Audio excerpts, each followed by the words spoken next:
2008년 국가수준 학업 성취도 평가 고등학교 1학년 국어 A형. 지금부터 듣기 평가를 시작하겠습니다. 선다형 1번부터 4번까지와 수행평가 1, 2번 문제는 듣고 푸는 문제입니다. 녹음 내용을 잘 듣고 물음에 답하기 바랍니다. 내용은 한 번만 들려줍니다. 선다형 1번. 이제 소음이 인간과 동물에게 미치는 영향에 관한 이야기를 들려드립니다. 잘 듣고 물음에 답하시오. 우리들은 소음 속에 살고 있습니다. 자동차 소음, 비행기 소음, 컴퓨터 소음 등이 그렇습니다. 그리고 앞으로도 더욱 많은 소음 속에서 생활할 가능성이 큽니다. 이처럼 일상생활 속에서 너무나 많은 소음에 노출되어 있기 때문에 우리는 소음이 어떤 영향을 미치는지 인식하지 못합니다. 하지만 소음은 인간과 동물에게 매우 심각한 영향을 미칩니다. 그럼 이와 같은 소음이 인간과 동물에게 어떤 영향을 미치고 있을까요? 인간은 소음에 매우 큰 영향을 받는다고 합니다. 예를 들어 아프리카 수단의 마반족 사람들의 평균 청력은 미국의 20세 청년의 청력과 같다고 합니다.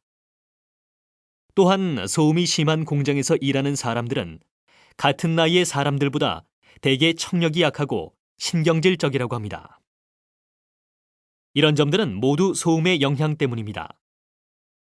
소음은 소리를 귀에서 뇌로 전하는 감각세포를 손상시키는데 특히 큰 소음은 몇천 개의 감각세포를 영구히 파괴시킵니다. 그럼 동물에게는 어떤 영향을 미칠까요? 어떤 실험에 의하면 종이봉투를 찢을 때 나는 소음을 계속해서 젖소에게 들려주는 자극을 준 뒤 30분 후 젖소에 우유를 채유해 보았는데 젖의 양이 평상시보다 30% 정도 감소했다고 합니다. 또 실험용 쥐에게 6주간 항공모함에 제트기가 도착하는 소리를 들려주었더니 그중 몇 마리는 위궤양에 걸렸다고 합니다.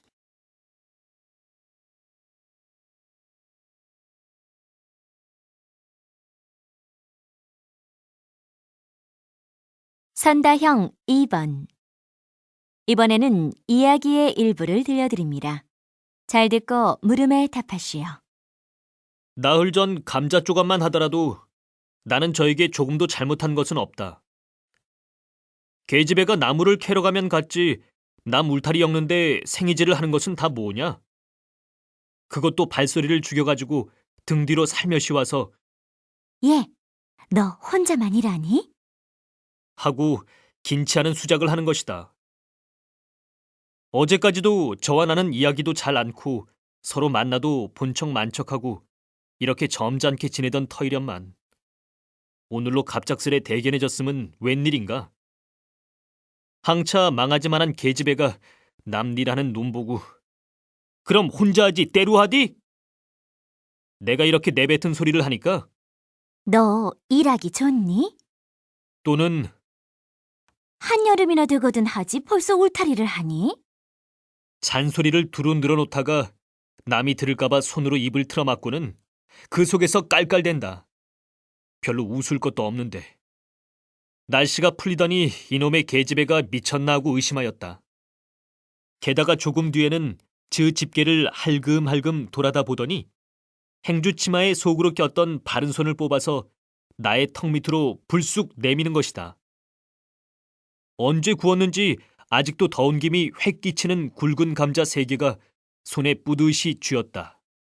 너 집엔 이거 없지? 하고 생색 있는 큰 소리를 하고는 제가 준 것을 남이 알면은 큰일 날 테니 여기서 얼른 먹어버리란다. 그리고 또 하는 소리가 너 봄 감자가 맛있단다. 난 감자 안 먹는다. 니나 먹어라. 나는 고개도 돌리려지 않고 일하던 손으로 그 감자를 도로 어깨너머로 쑥 밀어버렸다.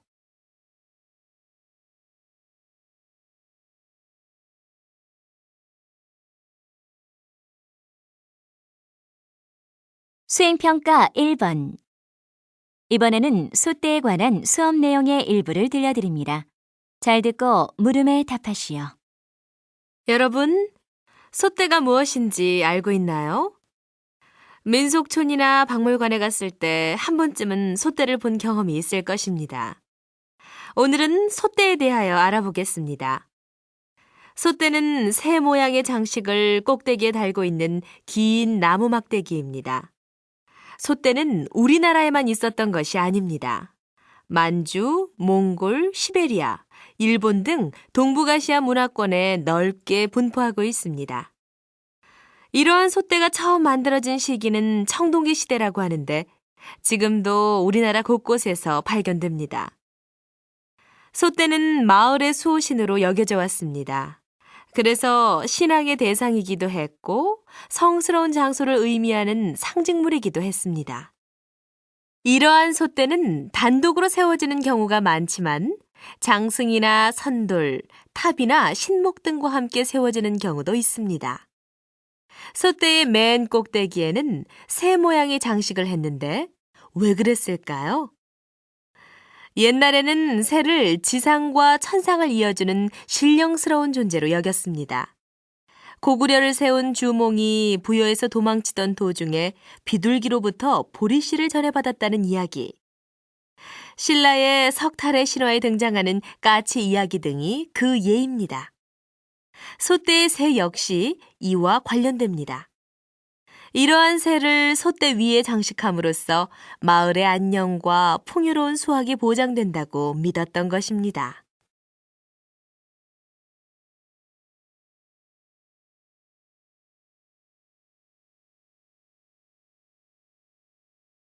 선다형 3번. 이번에는 한국 문화와 일본 문화의 차이에 관한 주제로 어느 작가와 나눈 대화를 들려드립니다. 잘 듣고 물음에 답하시오. 이번 시간에는 한국인과 일본인의 유머라는 책으로 인기를 끌고 있는 김형희 작가를 모시고 한국 문화와 일본 문화의 차이에 대해 대화를 나눠보기로 하겠습니다.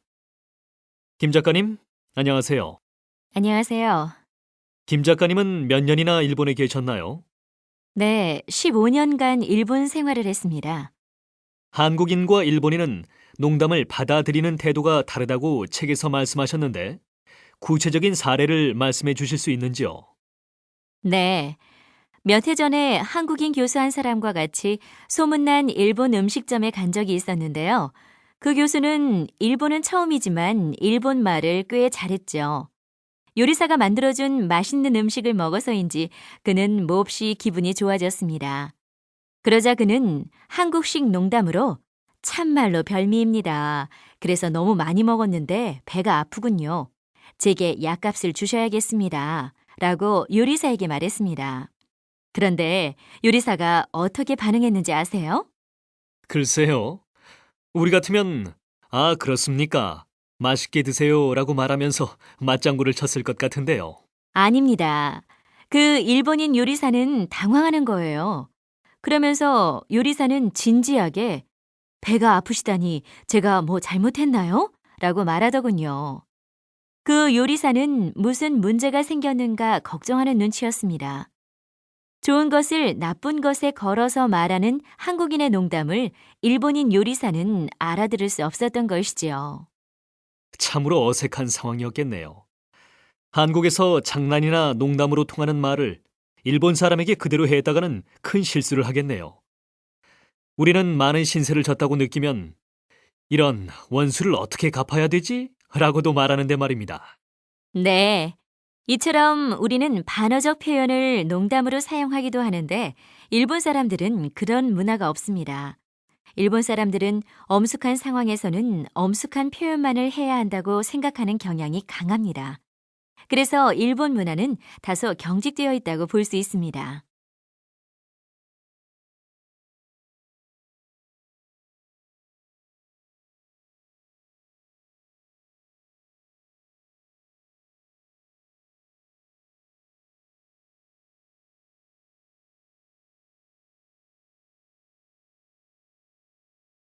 선다형 4번. 이번에는 강연을 들려드립니다. 잘 듣고 물음에 답하시오. 요즘 새롭게 등장한 용어 중 하나가 생태맹입니다. 생태맹이란 자연 생태계에 대한 지식 부족을 뜻하는 것이 아닙니다. 자연의 중요성과 신비함, 아름다움, 오묘함을 느끼지 못하는 감성이 부족한 상태를 뜻합니다. 이러한 감성이 부족하기 때문에 생태맹들은 자연과 더불어 살아갈 능력 또한 없습니다. 많은 현대인들이 이러한 생태맹에 해당하는데 현대인의 삶과 우리 조상들의 삶을 비교해보면 이 점을 잘 알 수 있습니다. 우리 조상들은 과일을 수확하더라도 나무 꼭대기에 2어 개쯤은 남겨놓았습니다. 겨울에 먹이를 구하기 어려운 새의 양식으로 남겨놓은 것입니다. 이뿐 아니라 뜨거운 물을 수치에 버릴 때에도 그곳에 살고 있는 벌레들을 생각해서 식혀서 버리곤 했습니다. 현대인들의 삶에는 이러한 배려가 부족합니다. 우리는 생태맹을 극복하기 위해 노력할 필요가 있습니다. 저는 생태맹을 벗어날 수 있는 가장 효과적인 방법으로 숲을 가까이 하자고 제안합니다. 숲은 자연 그 자체로서 생태적 감성을 기를 수 있는 좋은 체험장이기 때문입니다. 숲에서 자연과 교감하다 보면 감성이 결여된 자연과학 지식은 자연과 함께 살아가는 데 필요한 지혜로 바뀔 수 있습니다. 숲에서의 자연 체험은 자연과 더불어 살아가는 지혜를 얻게 해주기 때문입니다.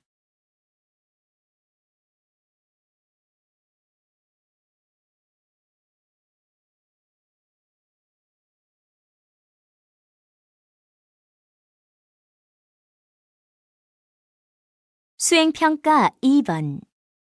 이번에는 이야기를 들려드립니다. 잘 듣고 물음에 답하시오. 나그네가 뱃사람에게 물었습니다. 그대는 배에서 사는데 낚싯대가 없어서 고기도 못 잡고 돈도 없어서 장사도 못하고 물 가운데 살아서 벼슬아치도 될 수 없고 비바람이라도 치면 목숨까지 위태롭습니다. 그런데도 안전한 땅 위에서 살지 않고 위험한 물 위에서 사는 이유는 무엇입니까? 뱃사람이 대답했습니다. 사람의 마음이란 대체로 안전한 땅 위에서 살면 느긋해지고 위험한 물 위에서 살면 두려움을 느끼는 법입니다. 안전하다고 생각하면 방심을 하게 되지만 위험하다고 생각하면 오히려 조심하게 됩니다. 그러므로 차라리 배 위가 훨씬 더 안전하다고 생각합니다. 땅 위 세상은 거대한 물결과 같고 사람의 마음은 변화가 심하여 항상 위험합니다. 내가 땅 위 세상에 나아가 위험해지는 것보다 오히려 조각배 위에서 사는 것이 더 낫지 않습니까? 그들은 어찌 이러한 사실을 알지 못합니까?